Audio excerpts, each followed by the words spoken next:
Good evening. My name is Ajit Sachdeva, and I'm the Senior Vice President for Education and Head of the Division of Education at the American College of Surgeons.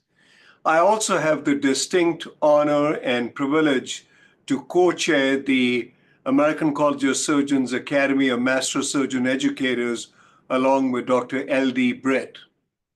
It is indeed a pleasure for me to welcome you to this evening's fireside chat. We have a real treat for you.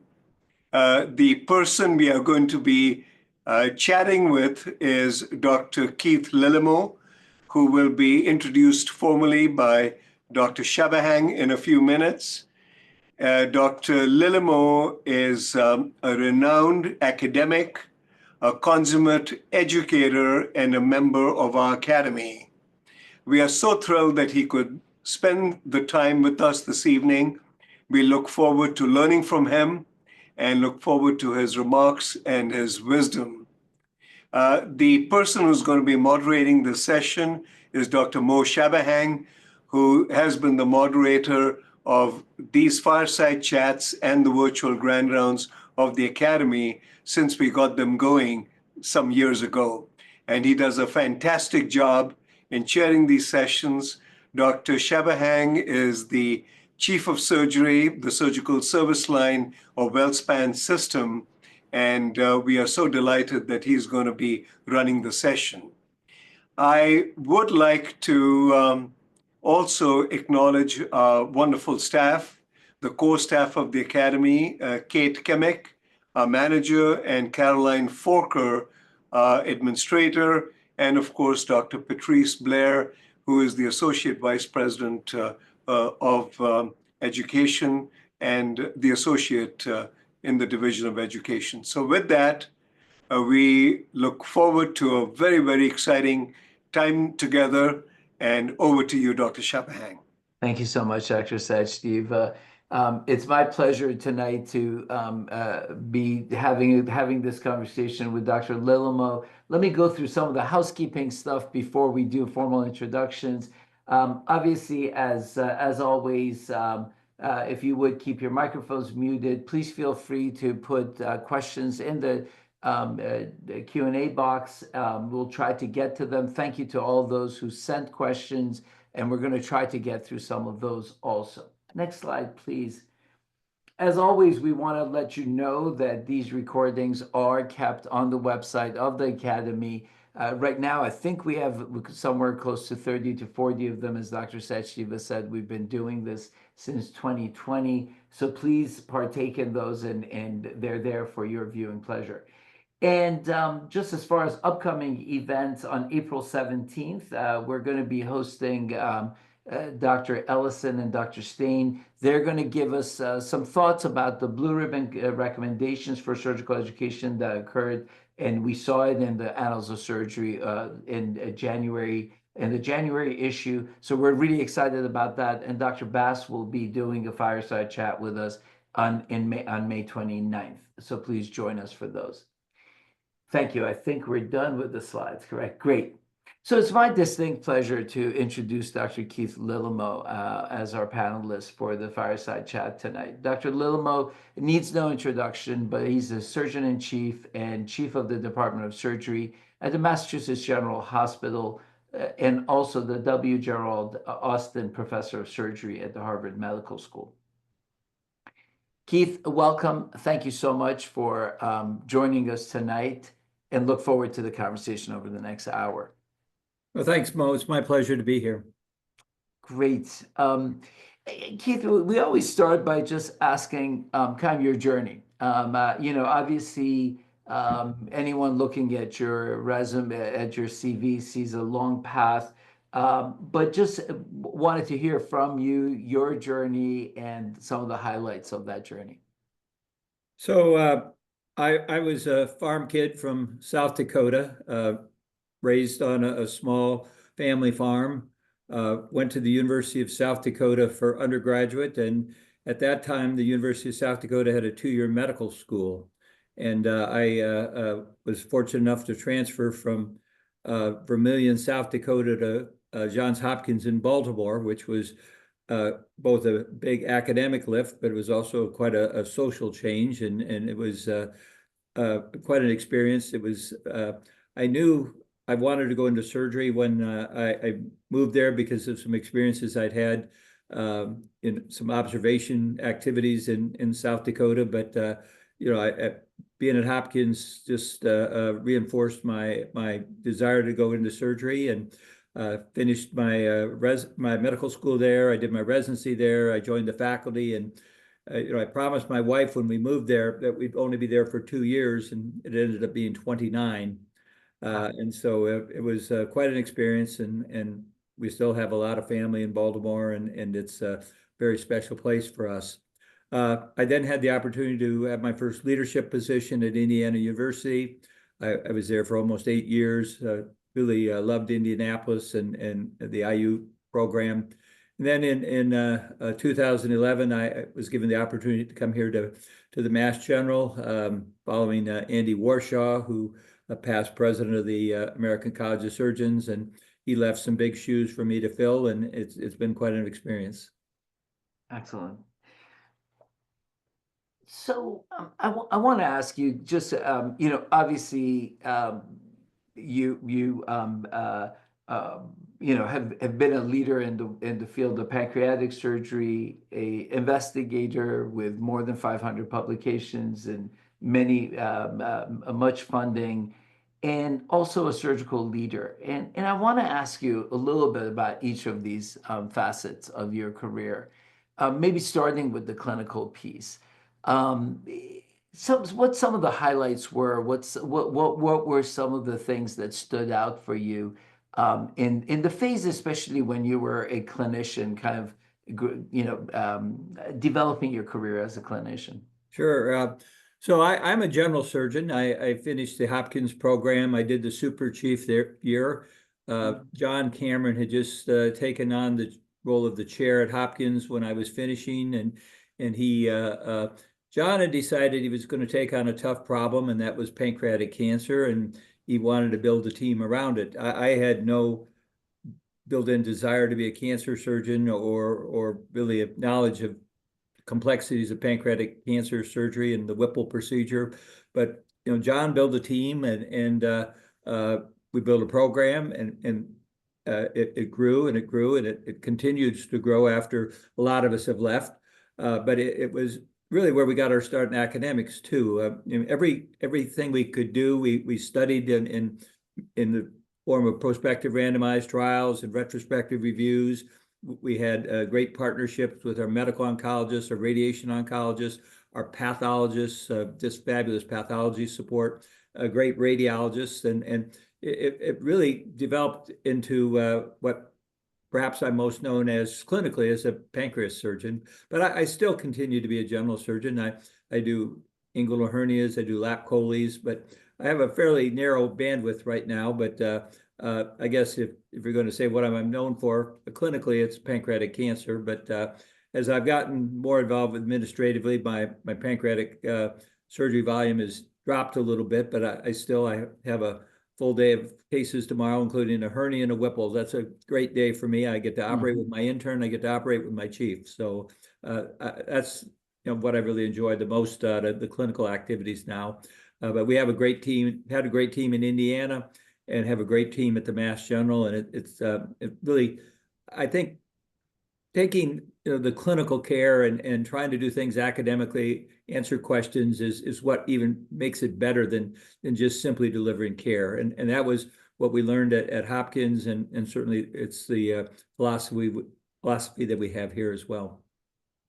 And any takeaways for, you know, as we talked in our prep session, you know, many of our participants or people kind of coming up in their career, any take homes from your clinical career that was a pearl that you feel you wanted to convey? You know, again, when I was finishing my general surgery, there weren't a lot of fellowships. There were just a few colorectal fellowships. There was MD Anderson and Memorial Sloan Kettering were the only places that really did surgical oncology training.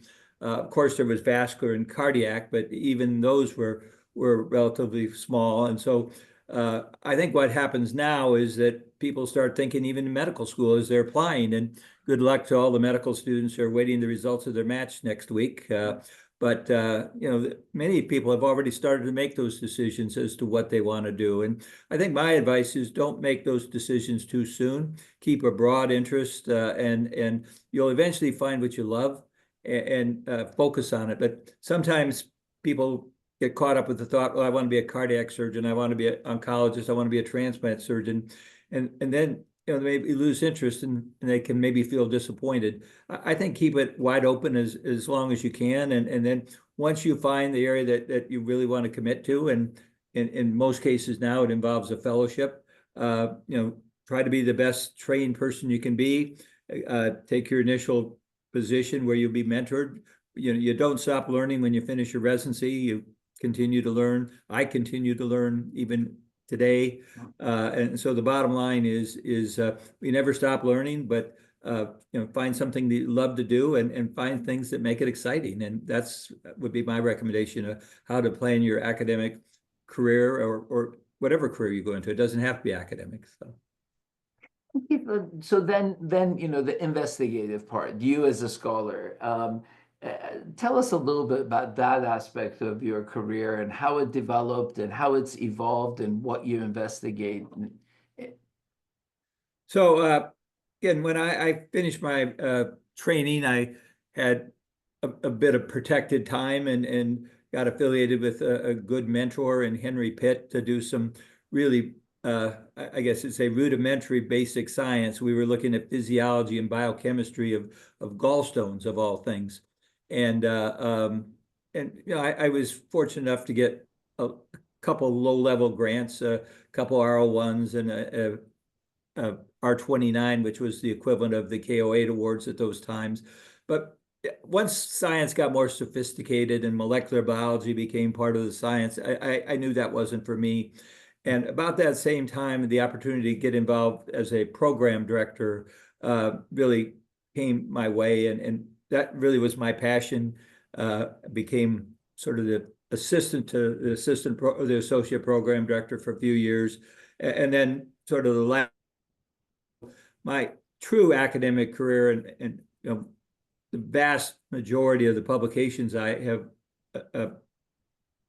had over the course of my career have become because I've been part of great teams, and we work together. And as I said, it started at Hopkins, where we wrote papers and had papers on all the major meetings on various topics in pancreatic cancer, or then bile duct injuries.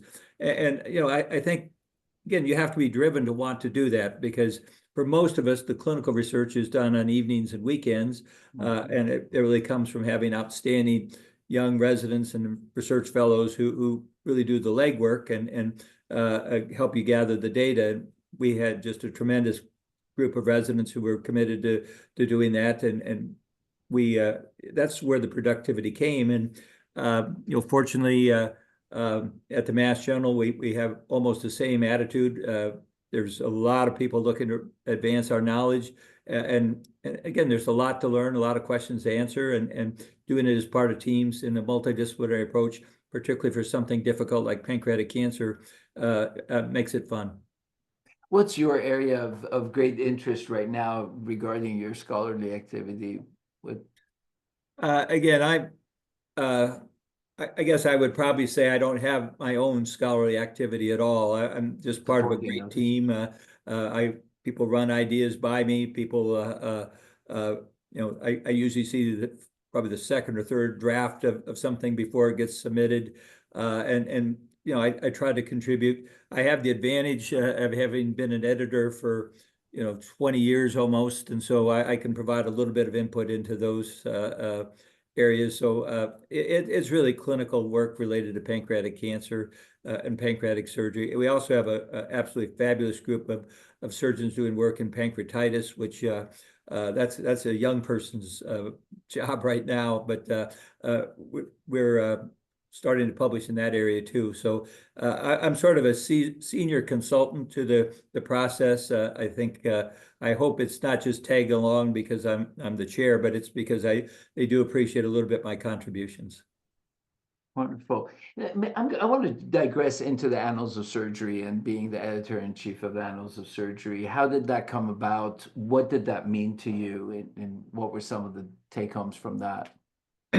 So this is, the other day we talked about lessons to learn, and we talked about the value of looking at opportunities. And when you Yes. take an opportunity, you'd never really know what that opportunity will lead to. And I remember exactly how I became associated with Annals of Surgery. I received a phone call from David Sabiston, who was the editor of Annals of Surgery, who, in my mind, as a junior faculty member, was clearly on the Mount Rushmore of prominent leaders of American surgery. And he asked me two things. He asked me if I would be willing to review some papers for Annals of Surgery. And again, at that time, that you would get a manila envelope in the mail, you'd take out the paper folder and you'd read it and send something back. And then he asked me if I'd write a review article for Annals of Surgery on pancreatic cancer. And he said, Keith, I want you to write it. I don't want this coming from John, i.e. John Cameron. I want it coming from you. And I couldn't say yes, sir, fast enough on both opportunities. And so I took that opportunity, and a few years later, maybe even a couple years later, I was appointed to the editorial board of Annals of Surgery. And to me, that was like, it's like reading the roster of the Hall of Fame. And being put on there as a junior person and from Hopkins, I thought that was really a great honor. And then when Dr. Sabiston passed the journal on to Dr. Rickers, I was close with Dr. Rickers. We'd gotten to know each other through various organizations, and he said, we're now in electronic, and this is too big a job for one person. So would I be his associate editor? So I did that for 6 or 7 years, and then when Bing stepped down, frankly, they didn't do a search. They just gave it to me. And I'm coming up at the end of my 14th year as sole editor-in-chief. And I'm transitioning out of that now. I guess I'm no longer the sole editor. I'm a co-editor with Justin Dimmick. And July 1st, it's going to be the solo Justin show. But the message there is really opportunities are going to come, and you really can't take all of them, but you need to pick the ones that really have an opportunity for you to advance your career and make connections. And I for the last 14 years or longer, I've been assigning hundreds of manuscripts every year, and a lot of people say no, and I certainly understand that they're busy, but again, if you say no to everything, all of a sudden those opportunities aren't going to come. And it's the same way too. I've been very fortunate, as you alluded to have the opportunity to be a leader in some societies in the United States, and those opportunities come by starting out as a committee member on a membership committee or a program committee, and doing a good job and getting recognized, and then maybe the next thing you know, you're the program committee chair or the membership committee chair. And then next thing you know, you might get an opportunity to be, as I was in some organizations, secretary or recorder, and they lead to opportunities. And so again, you never know what's behind that door of opportunity. And maybe my wife would say I should have said no a little bit more during the time and spent a little bit more time at home or with the family. But when the opportunities come, you should judge the ones that are of value and take them when they come and do a good job. And more often than not, they'll lead to bigger and better things for you and advance your career. And I just want to, I mentioned the other day when we were speaking that has been a theme that has really been fairly constant through all of these fireside chats. And it's great to hear about the experiences, and thank you for sharing that.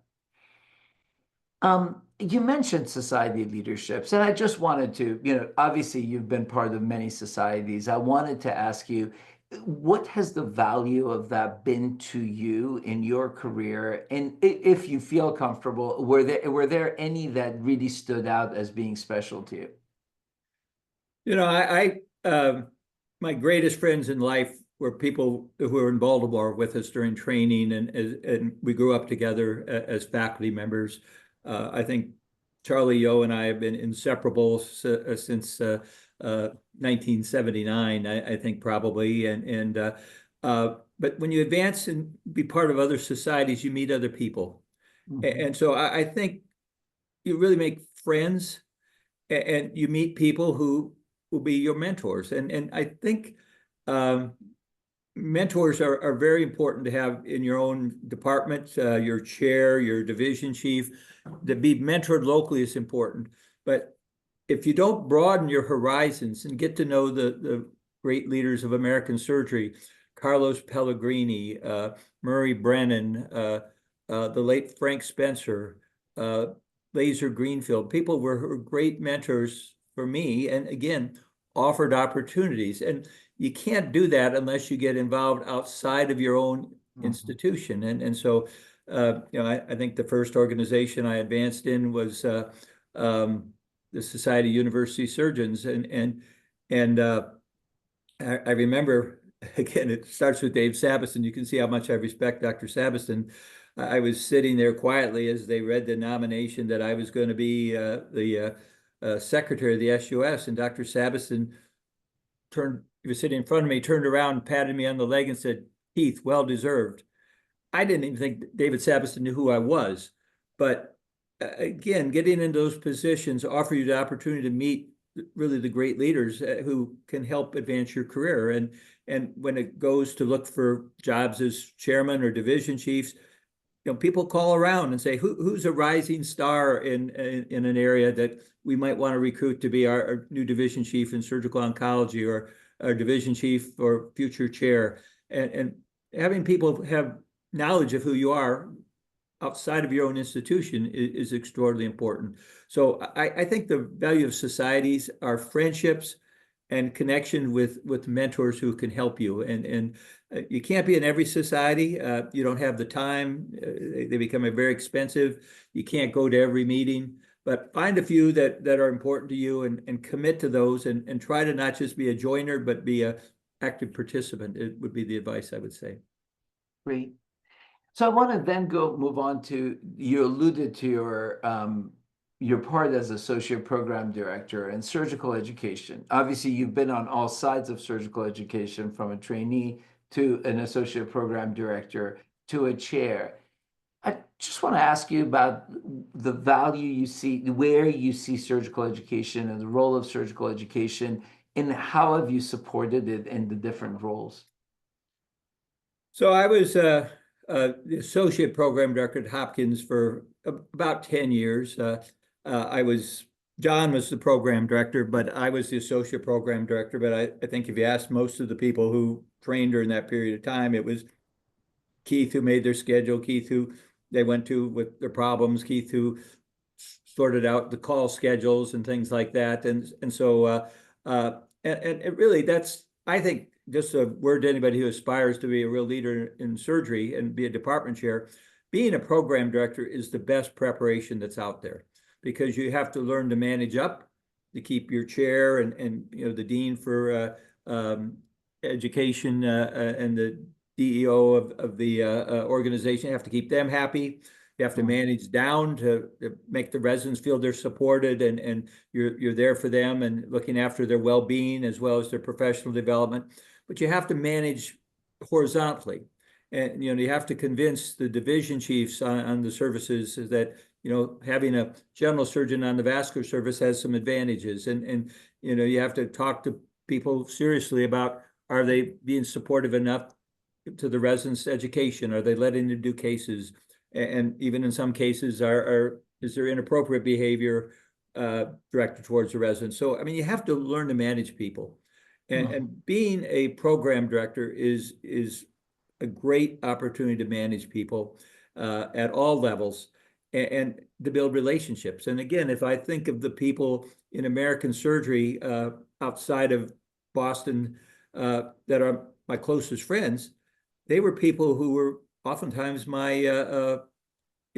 I was their program director, and I'm extraordinarily proud of some of what they've accomplished. I mean, they just really have great accomplishments, and just the fact that any of them would recognize that I contributed to it makes me extraordinarily proud. So I'm a young people person. I really look for opportunities to supporting young people, medical students applying for surgery out of Harvard or Hopkins or Indiana. I spend a lot of time with them.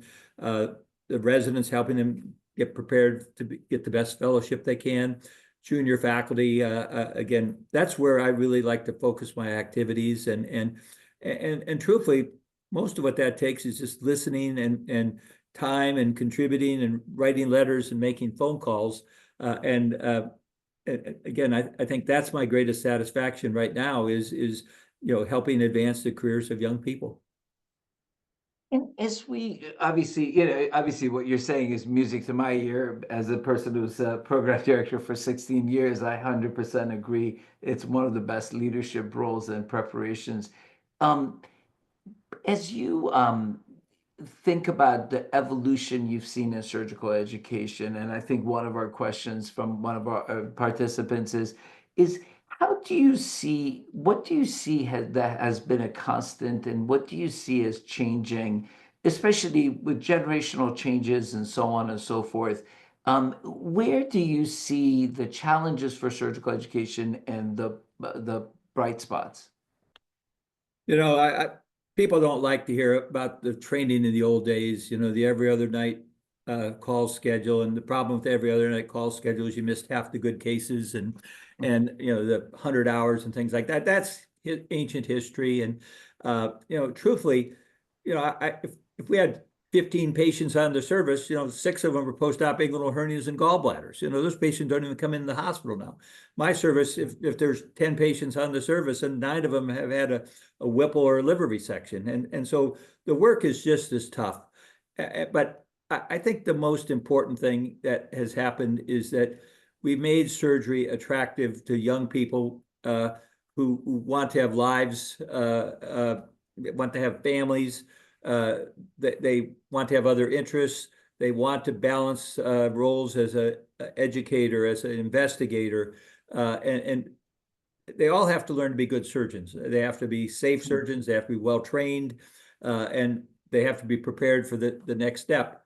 But I do think that what makes surgery attractive now is that there's so many opportunities of what you can do, and it's still hard work.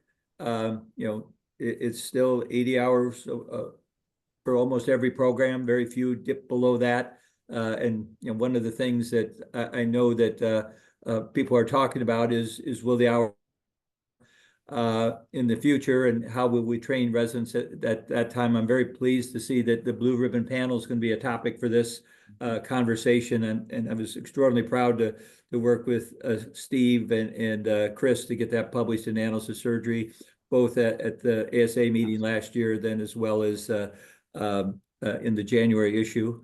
But I would say that you have to be adaptable. Our training programs across the entire MGB system have voted to unionize. So we're kind of waiting for that shoe to fall. They've been negotiating now for almost 2 years. It's still a very friendly sort of situation, and I haven't changed the way I treat residents or interact with residents in any way with that vote. But maybe we will have to change certain things. But I certainly hope nothing gets in the way of me doing what's best for our residents, whether I'm the program director or the chair. But I think the number one thing that you have to do in surgical education is to be adaptable. Not every resident is cut out of the same mold. I mean, I would say in the days of Hopkins, when John was the chair and I was the program director, a lot of us cut out of the same mold. And now it's extraordinarily diverse, and you just have to be able to reach out and make it a great experience for everyone. To those who are chairs, what advice would you give in the support of education in a most probably more difficult world that we're in financially, in the world of healthcare? What advice would you give as far as the support of your educational mission? Education is sort of an unfunded mandate of being in an academic medical center. And there may be teaching RVUs, and there's certainly stipends for program directors or fellowship directors or things like that. But nobody makes money out of being an educator. It's extraordinarily hard to get grants funded in surgical education. So I guess I would say what you really have to do is identify those people who have a passion for education. And typically, if you've chosen to go to an academic medical center, and you'll want to write papers, you'll want to be part of national organizations, but you really mostly go there because you want to teach residents. And it's my job and our program and our program director's job to really give the faculty the opportunity to teach in whatever way it's best for them.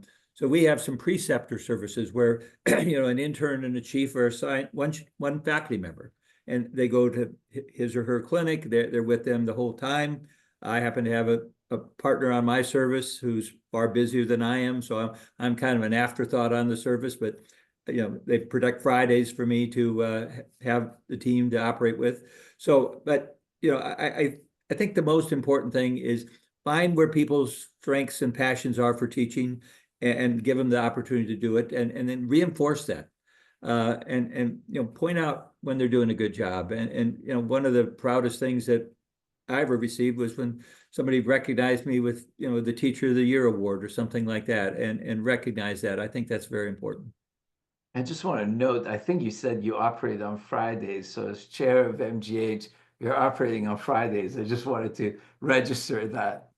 When it came, that's the day they gave me, and it still works 14 years later. So excellent, excellent. I wanted to ask about the position of chair and leadership lessons and leadership thoughts. You've had the opportunity to be a chair in 2 different prestigious organizations in this country, and obviously long periods of time. What are some of the major take-homes regarding leadership? And maybe the question of how has your leadership style evolved over these experiences and over the years? So I guess I'll start with the evolution first. Again, I use this term related to education, but you have to be adaptable. The job as chair that I have now is markedly different than the job as chair that I saw John Cameron in Baltimore. May I ask how, just out of curiosity, the historical factor, how are they different? You used to feel that the chair of surgery was like the most powerful person in the hospital, drove the most revenue. The hospital was dependent on the volume coming through the operating room. It was sort of like you were, Selwyn Vickers liked to say, the chair, you kind of feel like you're king of the jungle. Now we're all kind of feel like we're in the zoo together. And the challenges that we're facing now in healthcare with rising inflation costs for both products and devices that we put in, and the support for nurses, well-deserved support for nurses and radiology technicians and physical therapists. I mean, the margins are very tight, and surgery is still very, very important to driving that margin. But it's hard these days to slam your fist down at a meeting and say, I need more beds, so we can do more cases, when there are 70 people sitting in the emergency room waiting for a bed to be treated for pneumonia or cellulitis or something like that. And so you have to be creative. You have to learn that you have to expand out of your comfort zone. Learn how to move programs that have traditionally been at an academic medical center, because everybody likes to have their office at the AMC. You're now doing your colon surgery or breast surgery or your endocrine surgery at an affiliated hospital or an ambulatory surgical center. And how do you deal with the fact that people are spending time on the road, traveling from hospital to hospital? So there's a lot of changes that have taken place in order to deliver care. And I do think I'm not going to talk about corporatization of medicine, but it's really survival of medicine is based on having a successful financial model. And some of the challenges that are going to hit us if they cut back on indirect costs and things like that to support research. We're just going to have to figure out how to work around that. And so to me, I think you have to be much more flexible. You're no longer in a position of power. You really do have to collaborate and cooperate with your colleagues. And then if you become part of a system, you have to look after more hospitals than just your one hospital. We have 3 or 4 hospitals that are part of our system. And so I think you have a broader perspective that you have to be constantly aware of. So I think that is the difference between sort of then and now. The preparation part of the question, I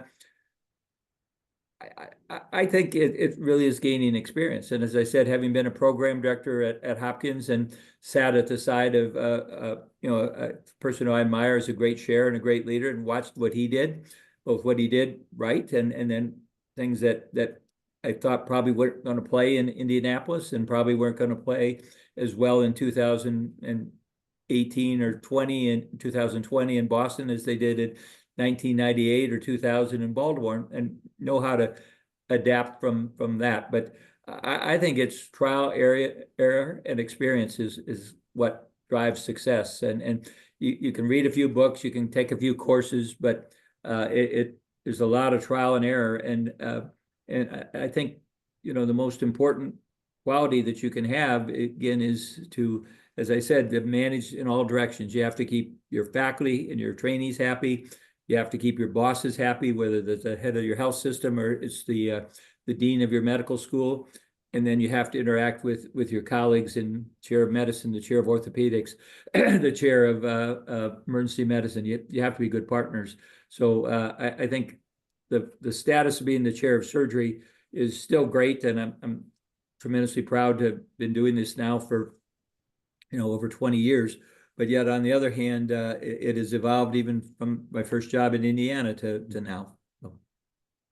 And the other day when we were talking, Dr. Sachdeva commented on the respect that your faculty have for you. And any takeaways from that? How does one create followers that are that respect you and yet empower them? I think the qualities that you have to be trusted. You have to be honest. You won't always be able to say yes, but making sure that you gave everybody a legitimate chance to listen and understand and know that you're doing everything you can to support their careers, their programs, their needs. I think a good chair is an enabler because you enable people to be successful. You identify a person, you give them a responsibility, you give them some guidance, and then you step out of the way and let them take the lead on that. So I think those are the qualities, and there's nothing more satisfying for me than see my newly minted vice chair for quality and safety, or my tremendous vice chair for clinical operations, or vice chair for research or education, and just see the successes they have had, or a new division chief, and see how they've made a program grow. I think that's where I get the most satisfaction. And for me, to stand back and give them credit is really where I get the satisfaction. So I also think you need to be available. I said this many times, that when you're the sole editor of a journal, you never take a day off, because you just can't take a week off from vacation and let manuscripts pile up. And so, having never taken a day off as the editor-in-chief of Annals of Surgery for 14 years, if I've got an email about an Annals of Surgery something, but there's also an email from one of my faculty members, I'm just as likely to respond to it at 10 o'clock on a Saturday night. When we finish tonight, I'm going to grab a bite to eat, and then I'm going to return the emails that I didn't get to during the day. So letting them know that you're available and always willing to see them, and I think that's what they really value in a leader. I would just add too. I think I've qualified it. I am not a scientist. I'm very engaged in education, but I think you also have to show support for all the missions. You have to Mhm. support the mission of education, the mission of research, even though I'm not a scientist.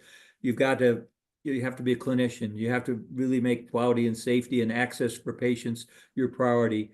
And if you lead in those important areas, the people around you will see that you're working to raise all the boats together. And I think that's where you get the respect and the appreciation from your faculty. I appreciate the segment a lot because there are a lot of pearls in what you've just said. Um, we were talking as we were getting ready to start this program about obviously I see your daughter's on the participant list and she's a surgeon and you have 8 grandchildren. Family. I just want to just a generic question. How do you balance it all? How does one prioritize the family part of this? And obviously that's a more and more important thing, but it's always been important. It's just taken a different shape in the previous years. So first of all, this June, my wife and I are celebrating 50 years of marriage. Wow. So Congratulations. she has to be a saint to have put up for me for 50 years. And we have 4 children and, as you said, 8 grandkids. And I'm here by myself tonight because she's down in North Carolina babysitting 3 of them so the parents could go someplace special. But you know, I couldn't have accomplished anything without my wife. But I've learned to, even as a resident, to try to set priorities. To get home for that afternoon lacrosse game, and even if it meant going back to the hospital to see somebody, or coming in early to make rounds on Saturday morning so I could be at a swim meet at 8 o'clock in the morning. I wasn't there for everything, and between work and travel for meetings, I've certainly missed my share of things, but again, I think setting your family as a priority is extraordinarily important, and I've tried to do that. I'm as proud of all of my family as I am proud of my residents, and I'm proud of my faculty. I take pride in their accomplishments, and but again, I had a very good co-pilot, or maybe I was the co-pilot to help us get through that, so again, I think that you.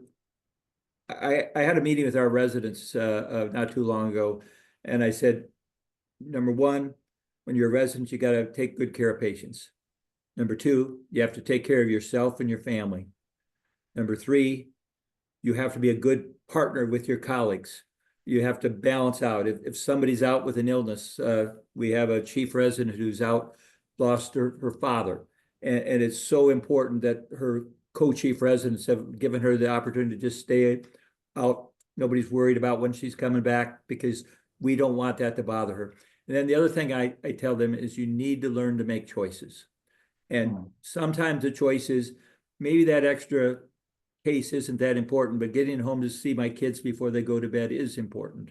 So you have to make choices. And the good news now is, as opposed to probably when you and I and Satch trained, is I think we have more flexibility to give people choices. And I'm proud to be in a program where I think that they feel they can make choices.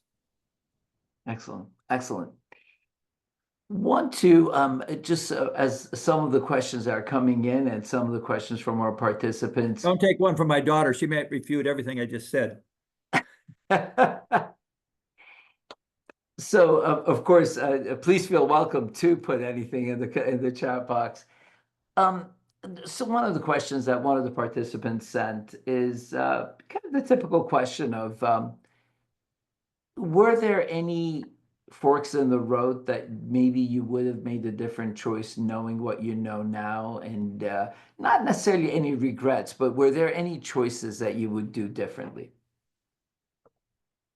Not everything, it's pretty hard to sit here and say that there's been anything in my career that didn't work out well. I mean, I'm a chair at a good program at a pretty good medical school. I've had success academically and all, but I've had my share of disappointments that have come along, and I think you can't let disappointments depress you. You have to pick up and move to the next opportunity. I guess I would say there were forks in the road, and there were some decisions I made that seemed like the right decision at the time. And when it didn't turn out, well, guess what? Some other opportunity came, and you might say that where I am today it happened to me because one of the biggest disappointments I ever had in my life was I didn't get. And so because of that, I was able to move on. I found a great opportunity to be a chair at Indiana, and followed that with the opportunity to come here.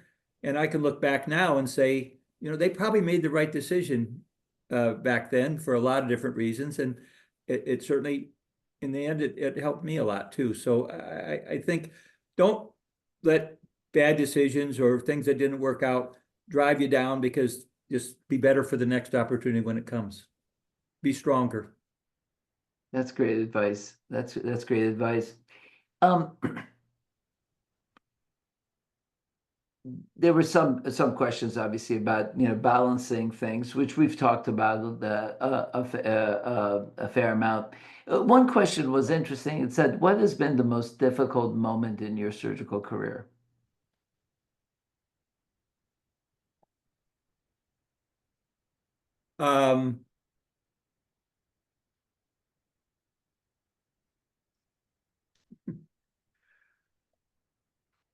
Again, if there's a whole generation here that's probably too young to know the story, but I've spoken several times about John Cameron and his influence on me, and it was sort of my dream to be his successor at Hopkins, and I didn't get it, and it was disappointing at the time, but yet, as I said, I moved on, and the rest is history, and Tim McGraw has a song about the things that didn't happen are oftentimes the best thing that ever happened for you. And I think that song from Tim McGraw really resonates with my mind, is even though something seemed bad at the time, and I had to pick this daughter who is on the phone and move her from her school in Baltimore to a new school in Indiana. And what was it, Heather, 6 months before you spoke to me at dinner about that move?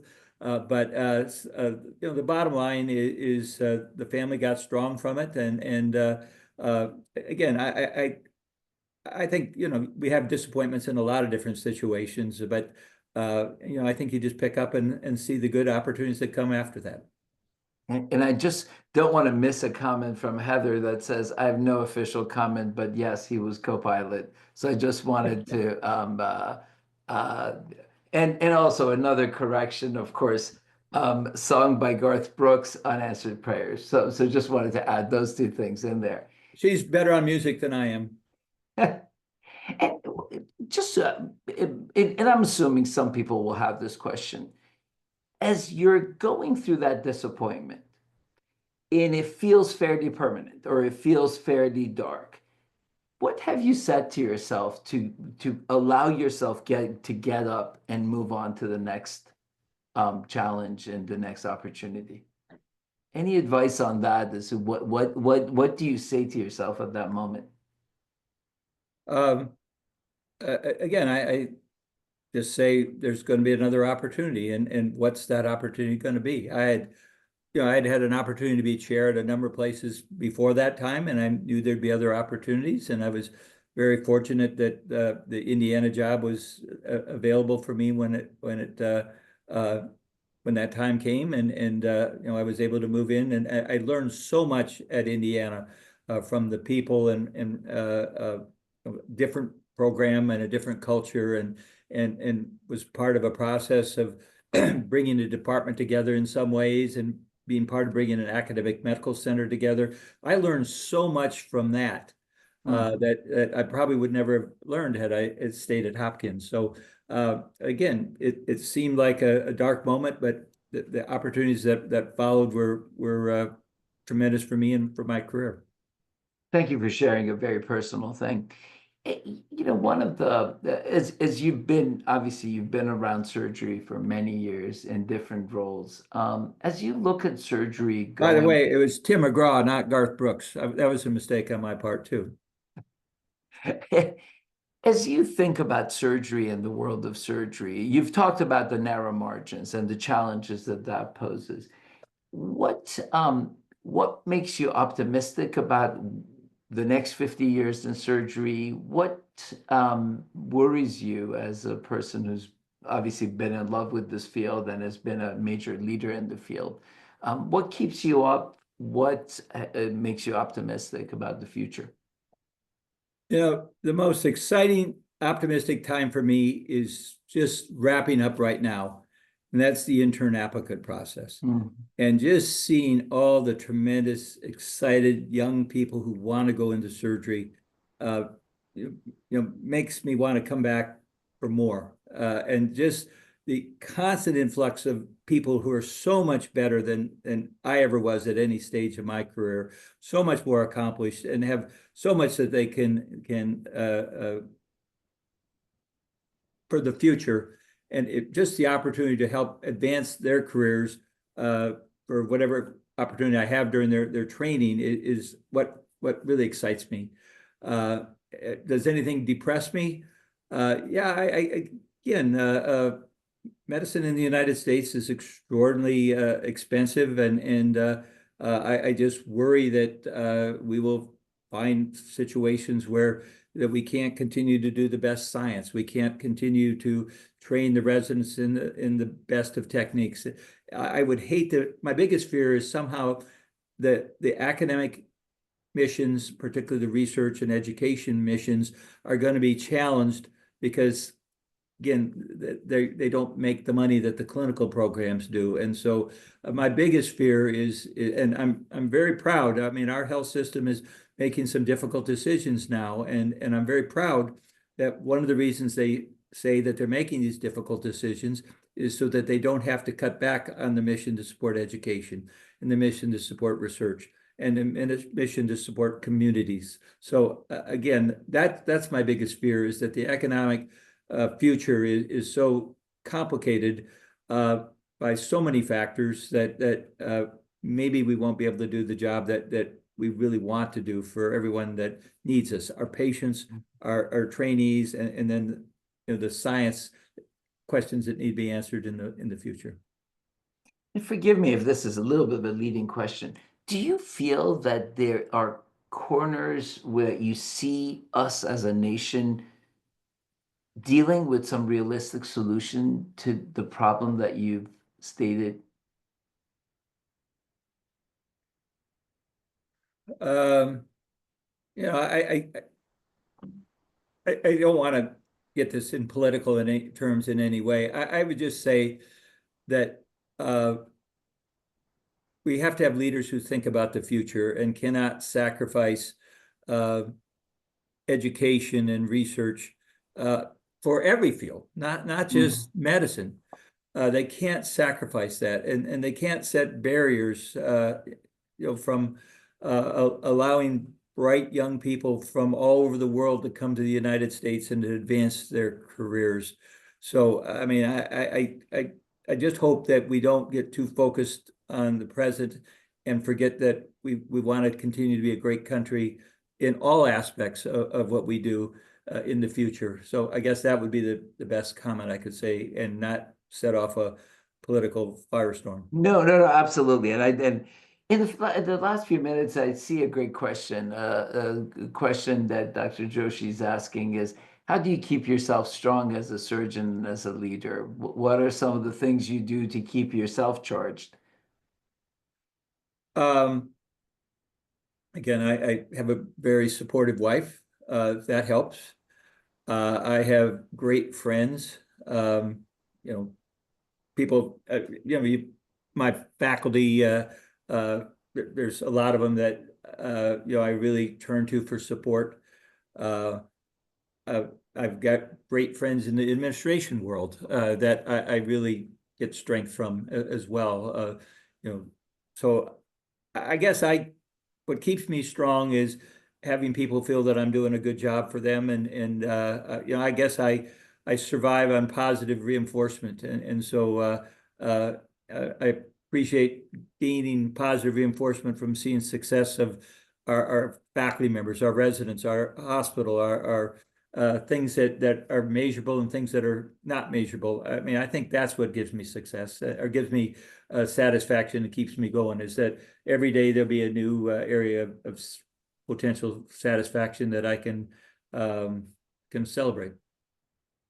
And the last few minutes, number one, I wanted to mention that one of the very impactful seminars that I went to as a surgical oncologist was one about borderline cancer, borderline resectable pancreatic cancer that you were sponsoring, and I forget the city we were in, and so I just wanted to say that left an impression on me.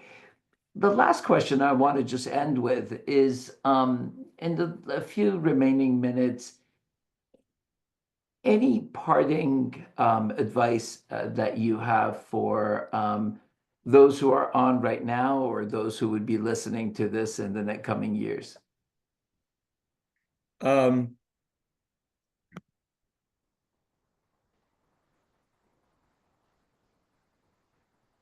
Find some aspect of your career, whether it be as an educator, which it was for me early, program director, a mentor for residents, and now it translates into being a mentor for faculty and still residents as well. But find something in your career that really gives you satisfaction. Because if you wake up every day and say, I'm going to have a good day because this is going to work out for me, you'll continue to want to work. You'll continue want to be a success. And I deal with, as you said, pancreatic cancer. We have a lot of situations where we're very disappointed, but to send somebody home after a treatment who's had a complete response and a Whipple procedure that's gone well is very satisfying. So take satisfaction and relish those, and when the disappointing things happen, don't let them drive you down, I guess is what I would say. I appreciate the opportunity to have this conversation. Thank you so much. I really appreciate it. Dr. Sachdeva, back to you. Thank you, Dr. Shabahang. Dr. Lillemoe, I'd like to add my thanks as well. You have shared so many pearls, and what we've heard this evening is a very grounded approach to life's very vexing problems that all of us face in leadership roles every day. And some of the things that have stuck in my mind from this evening's conversation are things like the critical role of PDs. That is amazing that you feel that way, and the learning that comes from managing up, down, sideways, as you described it, and also the critical importance of teams and research, which obviously is true of education as well, and surgery as a whole. So I think that is so critical.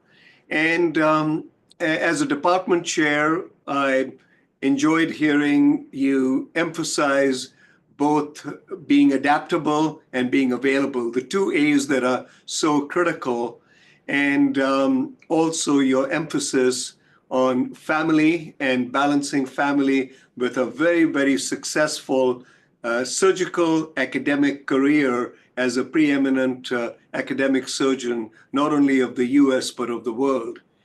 And it is very evident to all of us who've been with you this evening why your faculty admires and adores you so much. And we really appreciate you taking the time from your very busy schedule to be with us, to share your wisdom.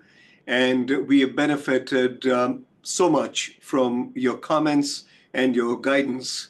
So with that, thank you again, Dr. Lillemoe. Thank you, Dr. Shabahang, for doing a marvelous job in leading this discussion. You're a pro at this, as we all know. And thank you to all the attendees. We've had a banner attendance this evening. Thank you for taking the time. And I'm sure there will be many others who will avail of the recording and benefit from it. So have a great evening and the rest of the night. And we've been so thrilled to have everyone together at this Academy session. Thank you very much.